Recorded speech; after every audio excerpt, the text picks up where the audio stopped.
시청자 여러분 안녕하십니까? VOA 모닝뉴스 시작합니다. 미국 국무부가 새해 들어 7번째자 4년 만에 최대 수위인 중거리 탄도미사일 발사로 미사일 도발을 감행한 북한을 정면으로 규탄했습니다. 미국 국방부는 북한의 거듭된 무력 시위에 대해 외교를 원하지만 북한 지도자가 다른 길을 원하고 있어 군사적으로 준비태세를 갖춰야 한다고 밝혔습니다. 첫 소식 박형주 기자가 보도합니다. 북한이 한반도 시각으로 30일 오전 중거리 탄도미사일을 시험 발사하며 새해 들어 7번째 무력 시위를 이어갔습니다. 북한이 중거리 미사일을 발사한 것은 4년여 만으로 미국 국무부는 북한을 규탄하는 즉각적인 입장을 냈습니다.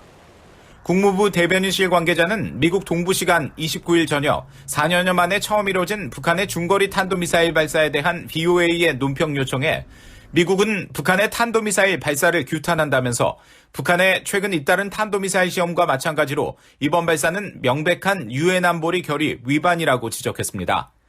그러면서 이번 발사는 북한의 불법 대량 살상 무기와 탄도미사일 프로그램이 북한의 주변국들과 영내 전체에 미치는 위협을 보여준다고 지적하고 국제사회와 함께 북한의 추가 도발을 자제하고 지속적이고 실질적인 대화에 관여할 것을 촉구하며 한국과 일본 방어에 대한 미국의 공약은 여전히 철통 같다는 기존 입장을 재확인했습니다.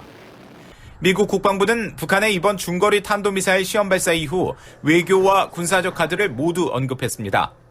30일 폭스뉴스에 출연한 존 커비 미국 국방부 대변인은 이것은 유엔 안보리 결의에 대한 위반이라고 규탄해왔다면서 미국은 전 세계 동맹과 파트너들과 이 문제에 대해 다시 논의할 것이라고 밝혔습니다. And when we noticed this launch over the weekend, we have condemned that. It is a violation of UN Security Council resolutions, and we're going to be discussing that with, again, allies and partners around the world. We've got to make sure that that alliance on the Korean Peninsula is strong.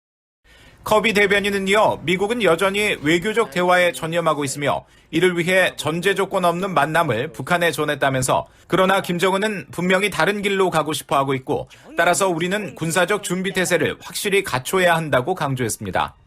We remain committed to a denuclearized Korean Peninsula. We remain committed to diplomatic talks. We've told Pyongyang we're willing to sit down without precondition to have those kinds of dialogues. But obviously, Kim Jong-un wants to go a different way. So we have to make sure that we're ready militarily on the peninsula and in the region. ABC 방송에 출연한 린다 토머스 그린필드 유엔 주재 미국 대사도 북한의 중거리 미사일 발사를 도발로 규정하며 규탄하고 한국, 일본과 대응할 다른 방안을 모색할 것이라고 밝혔습니다.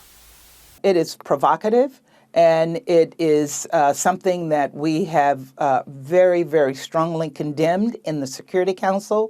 The United States, as you know, imposed unilateral sanctions in the past few weeks against the DPRK, and we have pushed for sanctions within the Security Council. And I will be engaging with our allies, the Koreans as well as Japanese, who are also threatened by this, to look at other options for responding.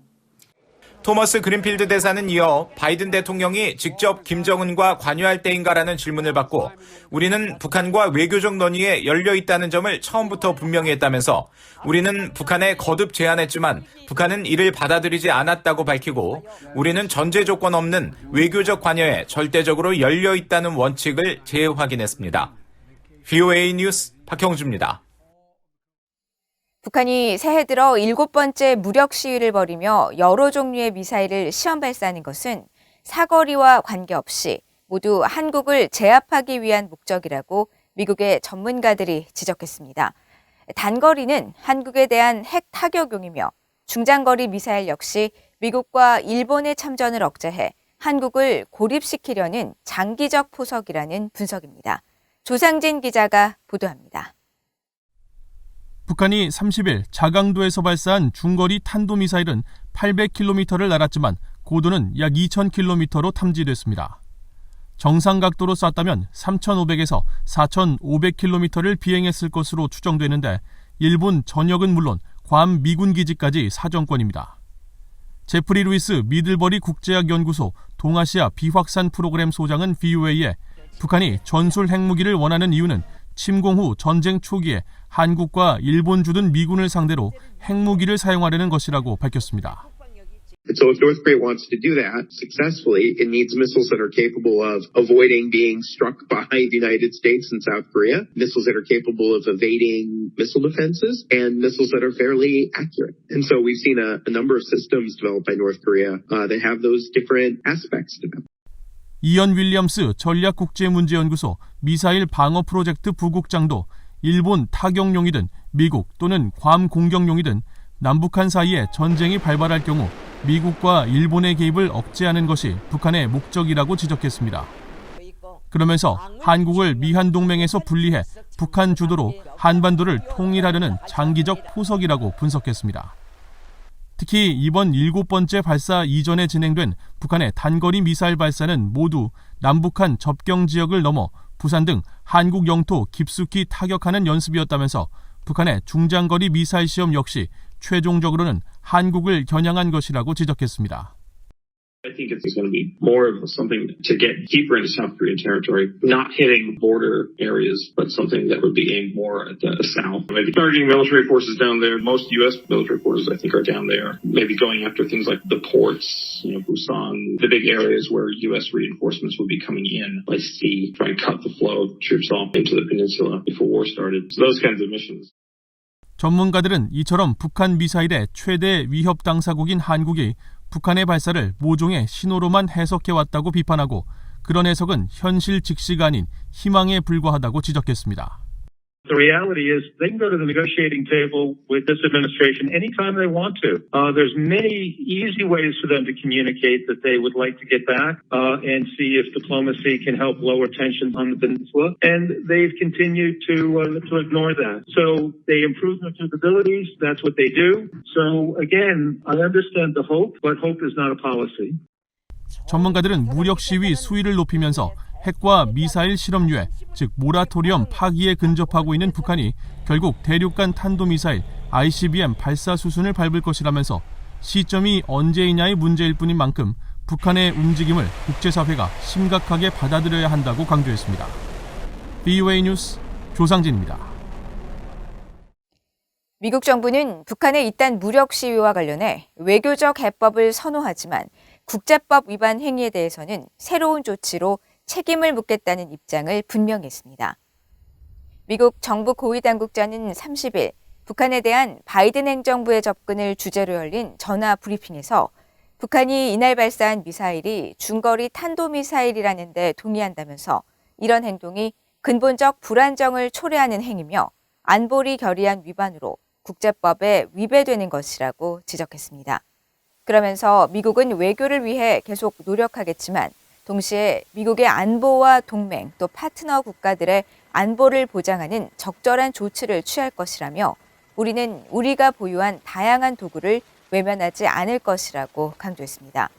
또 북한의 대륙간 탄도미사일 ICBM 발사와 핵실험 재개 가능성에 대해서는 북한이 최근 몇 달간 취한 일련의 행동 때문에 적지 않게 우려한다고 말하고 우리는 분명히 추가 시험을 보지 않기를 원하며 북한의 추가 시험을 중단할 것을 요구했다고 밝혔습니다.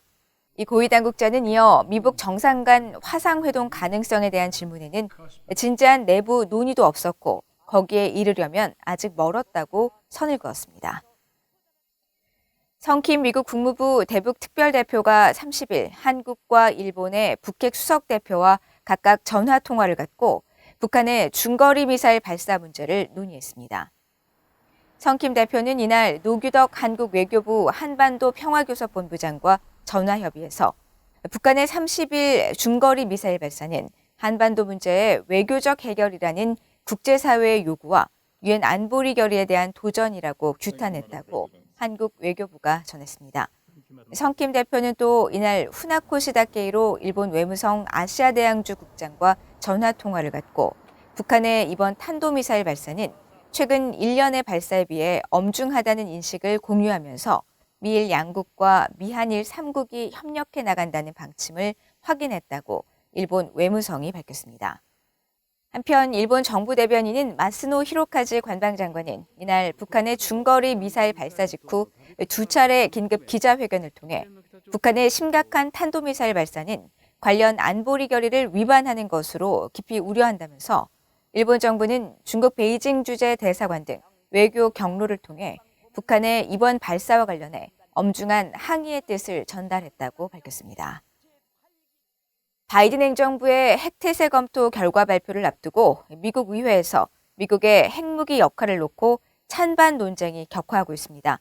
특히 북한의 새해 잇따른 미사일 도발과 함께 일촉즉발의 상황이 된 우크라이나 사태가 그 계기가 됐습니다. 이조은 기자의 보도입니다. 최근 북한의 잇따른 미사일 시험 발사를 계기로 미국의 핵무기 사용 정책을 거론하기 시작한 인사는 공화당의 제임스 리시 상원 의원입니다. 외교위 공화당 간사인 리시 의원은 지난 19일 성명을 통해 북한이 이제는 핵을 이용해 싸우고 전쟁에서 이기기 위한 전술적 역량을 가다듬고 있다면서 바이든 행정부의 강력한 핵 억지력 유지는 물론 기존 핵무기 정책을 유지할 것을 촉구했습니다. 미국이 핵무기를 핵 공격에 대한 억지나 반격을 위해서만 사용하는 단일 목적으로 수정할 경우 동맹을 약화할 것이라는 주장입니다. 바이든 행정부의 핵태세 검토 마무리를 앞두고 일각에서 미국의 핵무기 역할 축소 가능성이 제기되자 공화당 주요 인사들은 기존 핵정책 유지의 중요성을 거듭 강조하고 있습니다. 상원과 하원의 군사위 공화당 간사인 제임스 이노프 상원 의원과 마이크 로저스 하원 의원은 지난 13일 발표한 공동성명에서 중국은 핵무기고를 대대적으로 확장하고 있고 북한은 미사일 프로그램에 대한 유엔 제재를 노골적으로 위반하며 러시아는 2차 세계대전 이후 최대 규모의 유럽 침공을 준비하고 있다고 지적했습니다.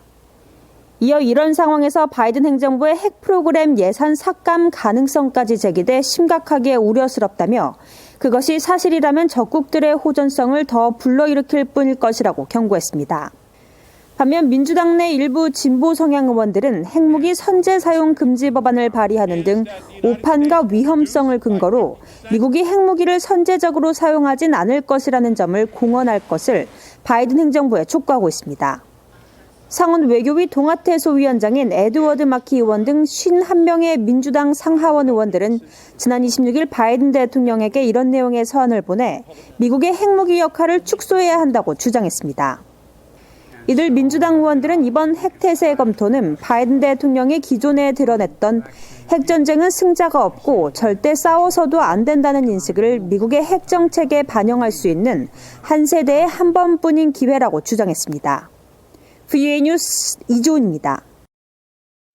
북한은 심각한 인도주의와 인권 위기에 놓인 사실을 인정하고 이를 해결하기 위한 노력에 힘써야 한다고 이메시 포카렐 서울 유엔 인권사무소장 대행이 지적했습니다. 포카렐 소장 대행은 최근 한국 내 북한 인권단체인 성통만사가 주최한 2022 모의 유엔 전략계획 컨퍼런스의 기조연설을 통해 북한은 그들이 심각한 인도주의와 인권, 개발 위기에 놓였다는 사실을 인정하고 근본적 취약점과 여전히 자행되고 있는 인권 침해 문제 해결에 적극 힘써야 한다고 밝혔습니다. 그러면서 이 같은 문제 해결을 위해 포괄적이고 공정하며 지속 가능한 발전을 위한 장기적이고 심도 깊은 계획이 필요하며 북한이 국제사회의 참여를 수용하고 북한 주민을 돕기 위한 유엔 산하 기관과 구호 기관들의 접근을 즉각 허용할 것을 촉구했습니다. 포카렐 소장은 또 북한의 인권 문제 해결에 진전을 막는 것은 정보 부족이라면서 북한의 투명성 보장과 정보 제공이 필수적이라고 지적하고 북한이 신종 코로나 바이러스 예방 조치 등을 이유로 국경을 봉쇄하면서 북한 내 식량과 보건 상황이 악화하는 등 고질적 인권 문제가 더욱 심각해지고 있다고 비판했습니다. 이상으로 VOA 모닝 뉴스를 모두 마칩니다. 시청해주신 여러분 고맙습니다.